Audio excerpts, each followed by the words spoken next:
Quando a luta começou, eu tinha 13 anos, estava a dormir quando houve um ataque ao quartelamento na minha aldeia. Acordei, ouvi tiros, a minha mãe nos levou, todos os irmãos, salvo o papá que ficou em casa. Fomos nos abrigar junto dos guerrilheiros. Assim foi não decidi. Eu fui levado pela mamãe. Fomos nos abrigar junto dos guerrilheiros. Era para uma semana, diziam. Pensavam que havia uma quantidade de armas importantes. Não. Estavam de trânsito para o meu país, minha aldeia. Então a população pensou que poderia servir dessa arma para invadir o acartelamento, um pelotão de portugueses que estavam lá, guineenses, o exército colonial português estava lá. A ideia era, uma semana no máximo, os mais velhos se amparavam de armas que estavam de trânsito do sul para o norte, para a guerrilha, para se livrarem do acartelamento e continuar a agricultura. Aquilo depois durou 11 anos. O que era para durar uma semana durou 11 anos. Portanto, foi logo no começo? Sim, nós fomos a fugir para nos abrigarmos junto dos guerrilheiros. Depois ficamos lá. Não podíamos mais voltar para a aldeia. A tropa não deixava. Depois a aldeia foi incendiada toda e ficamos. Depois, em 64, houve um congresso do PGC em que decidiram que iam fazer escolas, hospitais, comércio, a vida normal na mata. Diziam que os que sabiam ler deviam ensinar os que não sabiam. Como calha que eu sabia um pouco, porque eu tinha 3ª classe. Graças aos padres franciscanos, eu fui dar uma aula, fui abrir uma escola numa aldeia. Eu tinha 79 alunos, entre aspas, que eu não sou professor. Ensinei 79 pessoas a ler e a escrever e a contar. Quantos anos tinha nessa altura? Em 63 eu tinha 13 anos, mas depois em 65 é que eu fui abrir uma escola numa aldeia, em Bumal, isso é no norte. Então, eu tinha 79 pessoas que tinham a minha idade ou eram um pouco mais novas que eu. Depois eu fui parar, depois do ano escolar, terminaram, fui parar num hospital, assim por azar, porque eu tinha uma convocação para ir fazer um seminário de reciclagem para melhorar os conhecimentos de professores, mas eu não podia ir porque tinha o pé doente. Então fiquei, não tinha para onde ir, e alguém me levou para um hospital de campanha em Mores. Fiquei nesse hospital 2 anos. Depois fui mandado para estudar medicina na União Soviética. Quando eu chego a Conakry, o grupo com que eu devia ir tinha partido. Então fiquei lá. Depois o Cabral nos disse ao meu colega José Blama e eu, que nós fomos para lá, éramos 6, os outros iam para fazer agricultura, nós, José Blama e eu, e mais Josefina Craco, íamos fazer cinema. Só que eu não tinha visto um único filme na época, não sabia o que era. Então, o Cabral explicou, depois ficou a rir. Depois o grupo cresceu. Em Cuba já, o Flora também foi conosco para Cuba, íamos estudar cinema em Cuba. O Flora depois integrou o grupo. Então, quando voltamos de Cuba éramos 4, que tínhamos que aprender cinema no Instituto de Cinema de Cuba. Não havia escola de cinema em Cuba naquela altura. Então tivemos que fazer um pouco de liceu, depois fomos a aprender cinema, a praticar, não numa escola, mas um dispositivo que o Instituto de Cinema de Cuba tinha para fazer atualidades. Então, fizemos documentário com Santiago Álvarez. Assim. Depois voltamos para Conakry em 72. Depois, a partir de 73, já estávamos a fazer Filmamos os 2 últimos anos da guerra, o Flora e eu, na frente norte, sul e leste, respectivamente. Quando Cabral lhe disse que ia fazer cinema e não tinha visto um único filme, não teve tentado em dizer que não, em dizer que queria fazer outra coisa? Até hoje ainda quero fazer medicina, só que depois não apareceu a oportunidade. Disse ao Cabral isso. Ele me disse que... Ele riu-se porque eu não tinha visto um único filme. Eu sabia que havia um português que fazia um cinema ambulatório, doutor Aguiné, também aparecia da minha aldeia, só que eu não tinha idade para ir ver filmes, porque aquilo ficava uns 3, 4 quilômetros de casa. Eu não podia ir porque era demasiado jovem. Mas eu continuei, eu insisti em ir, mas o grupo já tinha partido e não havia mais bolsa para essa, nesse momento. Então tive que aceitar ir a Cuba. Como é que eu descubro o cinema? Mas eu não sabia, não tinha visto um único filme na Cuba. Como é que foi o processo de aprendizagem? Como é que lhe tomou o gosto?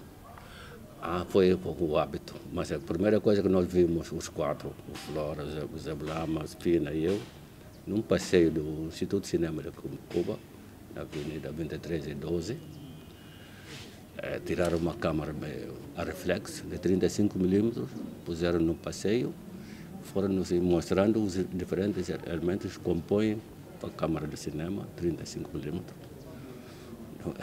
O sistema de arraste, como é que é, o carregamento, a alimentação por baterias, as lentes, o visor, e tudo isso, assim na prática. Depois aprendemos a fazer fotos a preto e branco. Isso levou muito tempo, fizemos muita fotografia. Depois aprendemos a contar uma história com 3 fotos. Tem que contar uma história com 3 fotos. Isso é um processo de pensar na imagem em movimento. Depois aprendemos a fazer foto a preto e branco, como disse, muito tempo. Depois, o conceito do que é o cinema foi nos sendo mostrado, porque no ICAI há uma sala de cinema, há uma sala de montagem, há uma sala de projeção, tudo isso. Passamos por esse processo todo. Depois havia um estúdio de som, víamos o som numa pantalha, o esquema do som, as vibrações no ecrã e tudo. Depois vimos muitos filmes italianos, de cowboys, italianos de Fellini, não sei o que mais, filmes americanos de cowboy, filmes soviéticos, filmes cubanos. Depois debatemos o filme, o conteúdo, a interpretação, as cores, as imagens das cores, a interpretação, os personagens, como é que se conta uma coisa. Depois, como nós íamos filmar um processo, o Cabral tinha dito que tínhamos que voltar para filmar um processo de luta, de libertação, para podermos contar a história depois. Então, a ideia era que nós tínhamos que ser responsáveis daquilo que nós filmamos. Nós temos que ser informados para podermos informar outra pessoa. Nós temos que entender o que estamos a ver para poder interpretar o que estamos a filmar. Mas nós somos responsáveis daquilo que filmamos, que pode ser retido contra nós. Temos que pensar nisso, no ato de filmar. Bom, esse como é que somos responsáveis daquilo que nós filmamos. Mas o que nós filmamos pode ser retido contra nós, repito. Isso era muito importante. Mas contar uma história com 3 fotos era um pouco complicado. Eu me lembro que saí com uma câmera na rua para filmar com 3 fotos, trazer uma história em 3 fotos. Encontrei um velho a limpar a rua, tirava as folhas mortas na rua, como num tanque. Fiz uma foto de tudo isso, uma parte da foto com a parte que ele limpou, a outra parte que ele ainda não limpou com o tanque. Eu fiz uma foto com aquilo completamente sujo e fiz uma terceira foto completamente limpo. A sério, com novas folhas a cair, por onde ele tinha passado a limpar. Então depois disseram que eu era pessimista. A rua limpa, suja, a rua limpa e a parte da rua que tinha sido limpa com folhas a cair de novo. a inutilidade do processo. Depois disseram que eu era pessimista. Como é que foi o período em que andaram no mato a filmar? Bom, eu tinha estado no mato antes de ir para Cuba. Tinha estado no mato nos primeiros 4 anos de guerra, de guerrilha. Então aquilo era muito duro. Quando voltei de Cuba já tinha outra visão do mundo. Nunca tinha andado fora da Guiné-Bissau, da Guiné Portuguesa na época. Nunca tinha andado num mundo que não fosse na minha aldeia. A própria Guiné eu conheci muito pouco. Depois conheci muita mata. Depois descobri o Senegal. Depois fomos de Senegal para Conakry de caminhão. Depois, quando chego a Cuba, vivo num país já com eletricidade, com escolas, com universitários, dar-se tudo, com um noticiário, onde nós aprendemos o cinema. Havia filmes que falavam de noticiário em Cuba e noticiário do mundo. O mundo estava dividido em 2 blocos. A visão do mundo com que eu voltei de Cuba já era mais ampla. Depois entendi que o mundo era pró e contra. E calhou, eu estava num lugar onde se fazia guerra. Quando eu volto de Cuba, já posso filmar. E quando, no dia 12 de setembro, exatamente como hoje, de 72, é a primeira vez que filmamos a inauguração de uma exposição do PGC em Conakry, com Cabral a explicar, com Amílcar Cabral a explicar. Então, calha que nós, o Flora e eu, filmamos isso. É a primeira vez que filmamos. E calha que filmamos o Amílcar Cabral a inaugurar a exposição em companhia de Sékou Touré e mais corpo diplomático, com Miriam Makeba,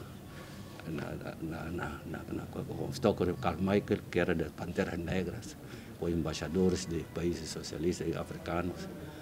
Isso foi interessante. Mas é a primeira vez que calha que estamos a filmar, e foi calhar que fomos a filmar a Amílcar Cabral, o Flora e eu. Já começamos a primeira vez, exatamente como data de hoje, em 72.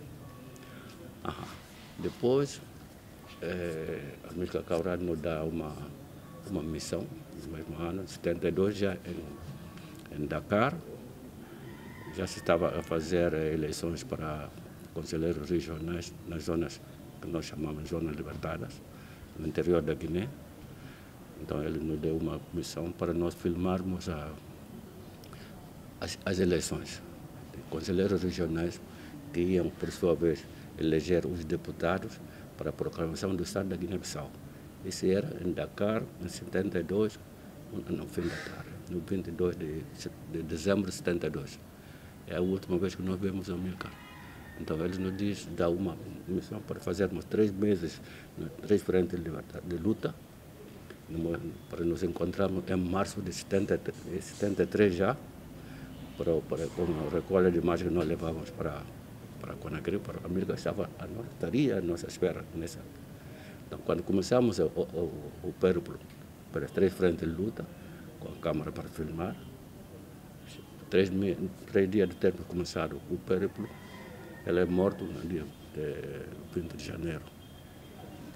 A nossa missão abortou, ficamos com a dívida, o rendezvous, o encontro com a Amílcar em Conakry falhou, mas nós tivemos que fazer. Depois ficamos com a responsabilidade de filmar o resto da guerra. E nós vimos a filmar a proclamação do Estado, 24 de setembro de 73, com o Amílcar já morto. Mas nós continuamos a filmar até o fim da guerra. Os 2 anos da guerra na Guiné, filmamos, Flora e eu, na frente norte, eu, Flora, na frente sul, e eu também passava às vezes na frente norte a filmar. Portanto, conseguimos fazer aquilo que ele nos pediu para fazer e ainda tentamos fazer alguma coisa que não podemos fazer até agora, porque o país não tem fundos para a produção de filme. Como é que foi o momento da independência e como é que o viveu? Bom, foi uma surpresa.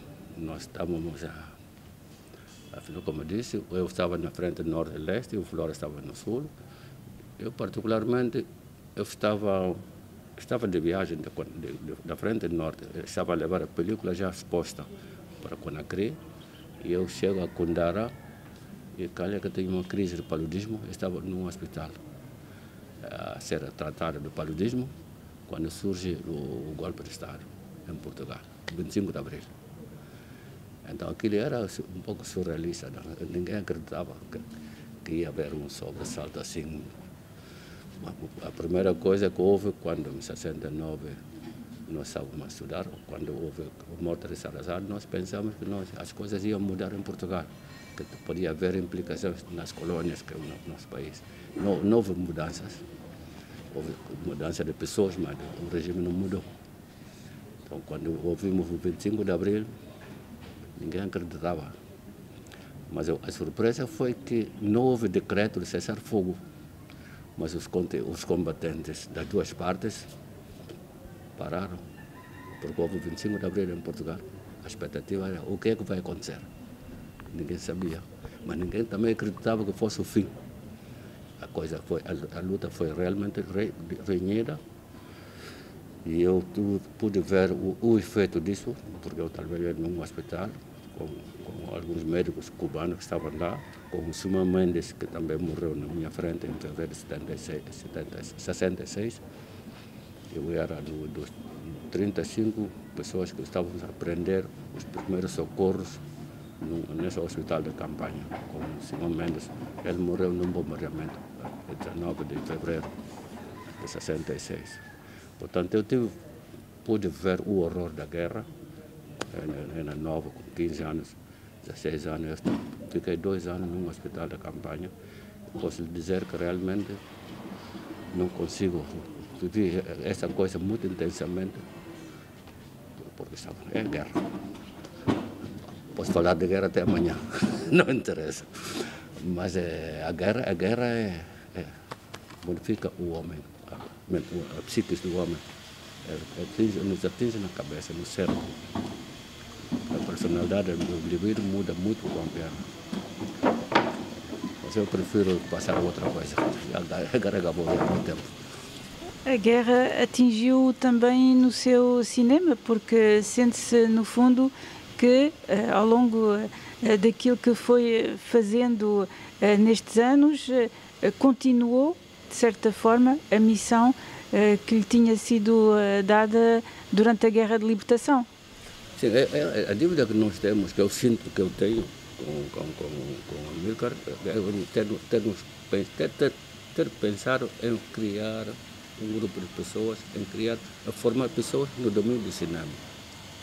A ideia foi essa. Ele dizia que nós devíamos filmar a história, a luta, o processo todo de luta para a independência. Isso é que nós conseguimos fazer em 2 últimos anos. Mas como não há nesse país estrutura para a produção de filmes, temos que estar a produzir muito pouco daquilo que tencionamos fazer. Por exemplo, fizeram muita imagem que não chegaram para fazer um filme único sobre isso. Eu tinha, no fim da guerra, um projeto de fazer, de mostrar a vida de uma família camponesa, que eu sou camponês, a vida como é que essa família, como é que eles, por que meio é que eles se encontram num conflito. Exatamente aquilo que se passou na minha aldeia. Como é que nós fomos parar numa guerra? Não éramos parte, não é uma parte, nós estávamos, ninguém pensou em tomar parte num conflito na minha aldeia, na minha família. Nós fomos parar por lá, nessa guerra, por azar. A minha intenção era filmar, contar essa história. Como é que nós fomos parar numa guerra? Era uma parte de um filme, ou então um filme inteiro. A outra parte é como é que nós vivemos. Os diferentes indivíduos dessa família viveu a guerra. Saiu escorreto, não. Mesmo que não tenha sido ferido, mas ficou marcada pela guerra. Houve pessoas que morreram, houve ficaram mutiladas, houve pessoas que ficaram inteiras, mas depois não estão bem, estão neuróticos. Depois, no fim da guerra, é o último tema do meu filme, eu acho que é o último que vou fazer, já não vou fazer mais filmes sobre guerra. O que é que nós vivemos, como é que nós vivemos, o que é que nós fazemos com a independência? Será aquilo que nós tínhamos pensado, como é? Nós sabíamos todos que não havia nada, havia que construir tudo a partir de nada. O próprio cinema da Guiné nunca existiu sem o fim da luta. Existe agora graças à iniciativa de Cabral, que nós somos produto dessa luta. Portanto, o que nós fazemos com a independência? O que acontece com a independência? Será que o meu filme é esse? É o último. Eu queria fazer 3 filmes diferentes, ou então um filme em 3 partes. Consegui a primeira e a última parte. O horror da guerra. Eu não sei se é necessário fazer um filme sobre isso. Que vai ser, para já, muito caro, que eu não tenho meios para isso. Eu, talvez, nesse momento, já não tenho brio, não tenho ânimo para fazer um filme desse. Depois, talvez não seja necessário. Mas valeu a pena lutar para termos um país. Isso sim. E eu acho que o mais importante é que o que Cabral deixou há muito, estamos a trabalhar nisso, mas a juventude agora também precisa saber um pouco mais disso. Alguém tem que pensar em ensinar isso aos jovens. Para isso, o cinema pode contribuir um pouco para isso. Mas eu acho que valeu a pena lutar para termos um país como temos agora.